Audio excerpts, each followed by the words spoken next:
does that say? Andersonville. Historic site. Really? Well, well.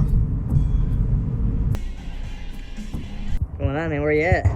Well, it looks like we made it to Andersonville. We're here checking out the Welcome Center. So we're kind of in the town of, and we're looking for the cemetery, National Cemetery.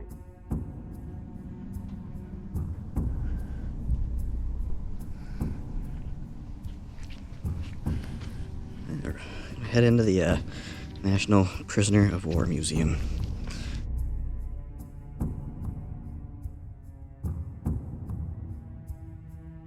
Deep in the pine woods of Georgia, a site was built for 10,000 men, but by the summer of 1864, over 32,000 Union soldiers were crammed into the nightmare of Andersonville.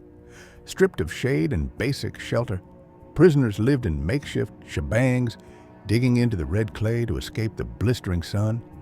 The only water source, a sluggish creek called the Stockade Branch, became a toxic sewer, breeding scurvy and dysentery.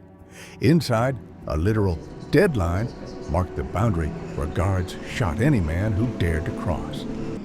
By the time the gates opened at the war's end, nearly 13,000 souls had perished within those walls. It remains a haunting testament to the breakdown of humanity, a place where the survival of the Andersonville Raiders and the execution of Commandant Henry Wirtz became the final grim chapters of America's deadliest conflict.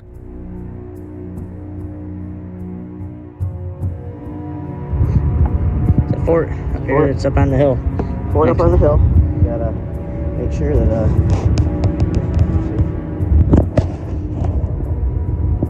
Confederates here were responsible for operating the prison camp under conditions they could hardly control. 4 of the Fort Starr's guns were trained outward to repel Union cavalry raids. The other 5 cannons were aimed at the north slope of the prison camp. In case you tried to escape or something.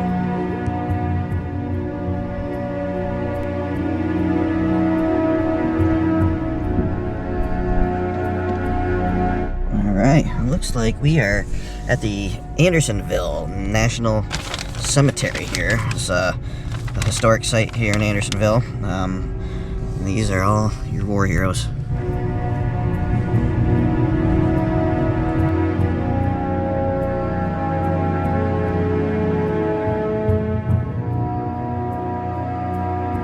It's not right.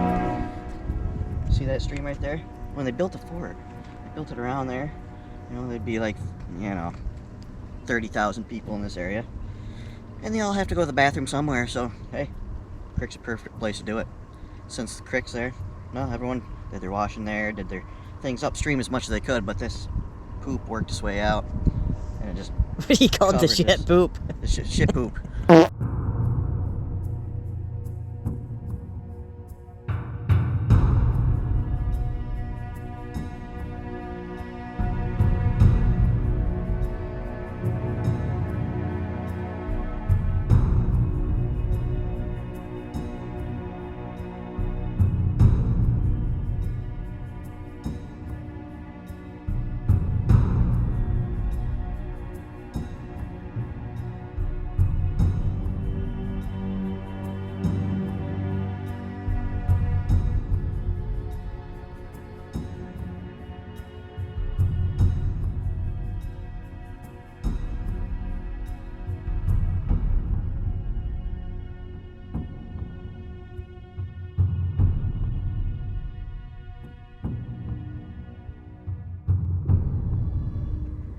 When the inner gates swung open, new prisoners had their first vision of life on the inside.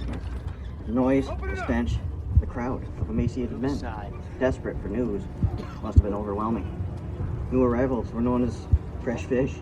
Anything of value, monies, buttons, clothing, might be conned or stolen from them. Even worse was a sight of other prisoners in those skeletal forms and lifeless eyes. A new prisoner could foresee his own fate.